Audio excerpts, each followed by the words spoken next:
บริเวณตะวันตกเฉียงเหนือของประเทศตุรกีกลางหุบเขาลึกรายล้อมไปด้วยต้นสนหนาทึบมีปราสาทเกือบ600หลังรูปทรงและสีสันเหมือนกันเรียงรายอยู่อย่างงดงามสุดลูกหูลูกตาในยามเช้าตรู่ของคืนหลังฝนตกหมอกหนาที่เข้ามาปกคลุมทำให้พื้นที่บริเวณนี้กลายเป็นภาพชวนฝันที่น่าประทับใจแต่ทว่าปราสาทแต่ละหลังกลับถูกทิ้งร้างว่างเปล่ามานานหลายปีการก่อสร้างที่จู่ๆต้องหยุดชะงักลงทำให้เมืองในฝันแปรเปลี่ยนเป็นเมืองร้างที่ไม่มีผู้อยู่อาศัยไม่มีแม้กระทั่งป้ายบอกทาง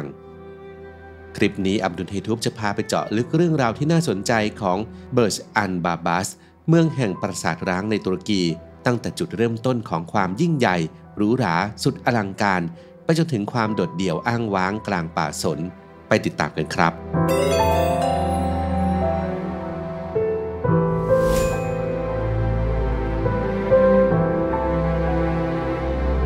อาชีพรายได้ดีได้เที่ยวฟรีรอบโลกทำงานไม่กี่ปีมีเงินเก็บเป็นล้านเรียนทำงาน F&B Service เรือสำราญนึกถึงเรามารุโชติพร้อมปั้นคุณสู่มืออาชีพหลักสูตรนานาชาติการบริการอาหารและเครื่องดื่มมาเป็นครอบครัวมารุโชติและสำเร็จไปด้วยกัน 1. บ้านพักตากอากาศที่เป็นศูนย์รวมสิ่งอำนวยความสะดวกโครงการเบิร์ชอันบาบัสเมืองแห่งปราสาทที่ดูเหมือนหลุดออกมาจากเทพนิยายดิสนีย์ซึ่งตั้งอยู่กึ่งกลางระหว่างเมืองอิสตันบูลและกรุงอังการาประเทศตุรกีเริ่มต้นขึ้นในช่วงต้นทศวรรษที่ 2000 บ่อน้ำพุร้อนธรรมชาติท่ามกลางหุบเขาในบริเวณดังกล่าวดึงดูดนักพัฒนาอสังหาริมทรัพย์และนักลงทุนให้เริ่มสร้างโรงแรม2 แห่งขึ้นมาและกลายเป็นสถานที่พักผ่อนที่อบอวลไปด้วยกลิ่นอายของธรรมชาติกลางหุบเขาซึ่งไม่สามารถสัมผัสได้จากที่ไหนบนโลกในเวลาต่อมาจึงเกิดความคิดต่อยอดที่จะเนรมิตเบิร์ชอัลบาบัสให้เป็นโครงการบ้านพักตากอากาศสไตล์ปราสาทราชวังอันแสนหรูหราโดยมีกลุ่มเป้าหมายเป็นเศรษฐีชาวอาหรับซึ่งภายในโครงการยังมีที่จะสร้างศูนย์รวมความบันเทิงล้ำสมัยไปพร้อมกันทั้งห้างสรรพสินค้าห้างอาบน้ำหรูหราสนามกีฬาขนาดใหญ่ตลอดจนมัสยิดสุดอลังการเพื่อให้ที่นี่เป็นมากกว่าที่พักอาศัยสร้างความเพลิดเพลินให้แก่เหล่าเศรษฐีผู้มั่งคั่งที่มาใช้เวลาที่นี่ในระหว่างวันหยุดช่วงเทศกาลการเนรมิตเมืองแห่งปราสาทเบิร์ชอัลบาบัสได้รับการสนับสนุนเป็นอย่างดีจากประธานาธิบดีของตุรกีเนื่องจากเล็งเห็นผลประโยชน์มหาศาลที่ประเทศจะได้รับจากการพัฒนาอสังหาริมทรัพย์ครั้งยิ่งใหญ่ที่กำลังจะเกิดขึ้น 2. ใช้งบประมาณราว 6,000 ล้านบาท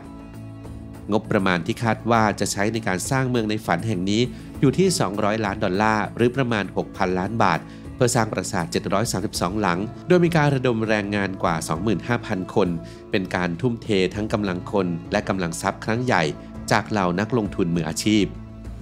ภายนอกปราสาทได้รับการออกแบบในสไตล์ชาโตเอสซึ่งเป็นรูปแบบของบ้านพักอาศัยขนาดใหญ่ที่มีลักษณะคล้ายกับราชวังสถาปัตยกรรมสุดหรูนี้มีรากฐานมาจากช่วงยุคเรเนซองส์ของฝรั่งเศสตัวระเบียงถอดแบบมาจากงานเขียนของเชคสเปียร์อย่างระเบียงของจูเลียตที่ช่วยเสริมให้ภาพรวมของปราสาทดูงดงามด้วยกลิ่นอายของความเป็นยุโรปแบบคลาสสิกที่สามารถออกมายืนชมความเขียวชอุ่มของป่าสนแห่งตุรกี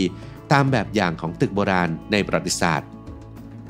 ภายในปราสาทได้รับการตกแต่งอย่างสวยงามด้วยวัสดุจากไม้และหินอ่อนผนังเพดานตกแต่งด้วยประติมากรรมปูนปั้นอันน่าหลงไหลมีสระน้ำส่วนตัวทั้งในร่มและกลางแจ้งมีการติดตั้งลิฟท์ที่ทันสมัยภายในปราสาท3 ชั้นมีระบบทำความร้อนใต้พื้นดินรวมทั้งมีระบบปรับอากาศอัตโนมัติที่คอยควบคุมการไหลเวียนของอากาศภายในปราสาทให้มีความบริสุทธิ์อยู่เสมอซึ่งทั้งหมดได้รับการออกแบบมาเป็นอย่างดีเพื่อเนรมิตให้เบิร์ชอัลบาบัสเป็นดั่งเมืองในเทพนิยายครบครันด้วยสิ่งอำนวยความสะดวกแด่ชนชั้นสูงหรือผู้ที่มีฐานะที่อยากลองใช้ชีวิตดั่งราชวงศ์อย่างไรก็ตามความสวยงามของเบิร์ชอัลบาบัสไม่ได้รับการสนับสนุนจากคนในท้องถิ่นแม้ว่าในระหว่างการก่อสร้างจะช่วยทำให้เกิดการจ้างงานจำนวนมากแต่หลายคนไม่พอใจกับการละเลยมรดกทางวัฒนธรรมและความเป็นธรรมชาติแบบเดิมที่งดงามอยู่แล้วพร้อมทั้งมองว่าเป็นการทุ่มทุนมหาศาลเพื่อสร้างความพึงพอใจให้แก่ลูกค้าเฉพาะกลุ่มโดยไม่เหลียวแลความขัดแย้งที่เกิดขึ้นกับคนในท้องถิ่น 3. สร้างไม่เสร็จเพราะพิษเศรษฐกิจและโควิด -19 นักวางผังเมืองผู้เชี่ยวชาญยืนยันว่าการก่อสร้างโครงการอสังหาริมทรัพย์ขนาดใหญ่นี้ไม่ทำให้ภูมิทัศน์ทางธรรมชาติแปรเปลี่ยนไปทั้งยังคงความสวยงามดังเดิมเนื่องจากภูมิประเทศบริเวณนี้เป็นหุบเขาเนินเขาก็เต็มไปด้วยต้นไม้หนาทึบปกคลุมซึ่งเมืองแห่งปราสาทไม่ได้อยู่ในแนวสายตาไม่ทำลายทัศนียภาพในการมองเห็นการก่อสร้างจึงเริ่มต้นและดำเนินไปโดยมีการตั้งราคาขายของปราสาทแต่ละหลังที่ประมาณ 400,000 ถึง 500,000 ดอลลาร์หรือราว 12-15 ล้านบาทซึ่งแสดงให้เห็นได้อย่างชัดเจนว่ากลุ่มลูกค้าเป้าหมายของการสร้างปราสาทแห่งนี้คือชนชั้นสูงระดับมหาเศรษฐีที่พร้อมจ่ายเงินเป็นจำนวนมากเพื่อแลกมาซึ่งประสบการณ์ในการพักผ่อนสุดหรูแต่แล้วในระหว่างที่กำลังก่อสร้างเบิร์ชอัลบาบัสและมีปราสาทที่เสร็จสมบูรณ์ไปแล้ว587หลังจากที่วางแผนไว้ทั้งหมด732หลังก็ได้เกิดหายนะทางการเงินครั้งใหญ่ของตุรกีที่ทำให้เศรษฐกิจซบเซาเข้าสู่ภาวะถดถอยอัตราเงินเฟ้อเร่งตัวขึ้นอย่างรวดเร็วค่าเงินของตุรกีอ่อนค่าลงอย่างหนักโดยเฉพาะเมื่อเทียบกับสกุลเงินดอลลาร์ส่งผลต่อเนื่องไปถึงสถานการณ์อสังหาริมทรัพย์และความเชื่อมั่นของนักลงทุนจึงมีการยกเลิกคำสั่งซื้อปราสาทจำนวนมากตามมา 4. จากหมู่บ้านแสนสวยในจินตนาการสู่ภาพจริงอันน่าขนลุกเมื่อทนพิษจากเศรษฐกิจไม่ไหว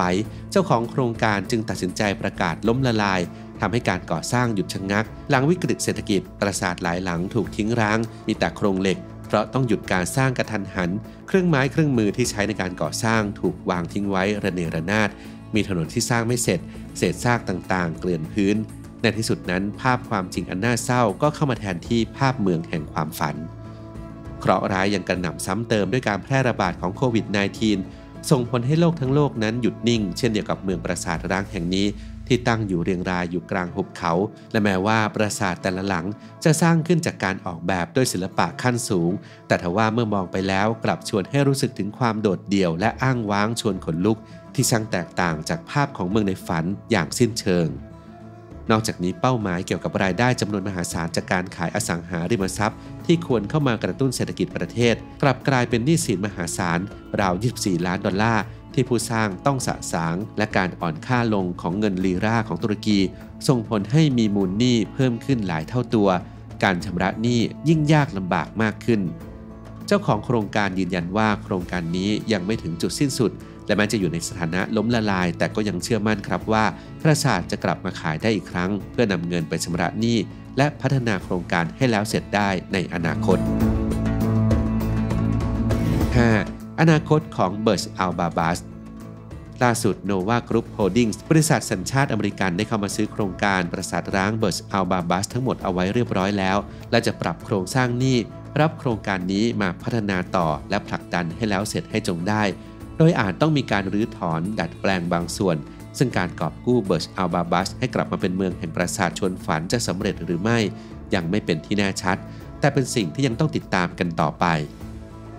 ปัจจุบันเบิร์ชอัลบาบัสเป็นจุดพักแวะสำหรับนักท่องเที่ยวให้ได้เข้ามาเยี่ยมชมความสวยงามที่ไปไม่ถึงฝันและถูกทิ้งร้างอย่างน่าเสียดายเป็นสถานที่เตือนใจอันน่าขนลุกที่เกิดขึ้นจากพิษเศรษฐกิจและความพลิกผันของเหตุการณ์ในอนาคตที่ไม่สามารถคาดเดาได้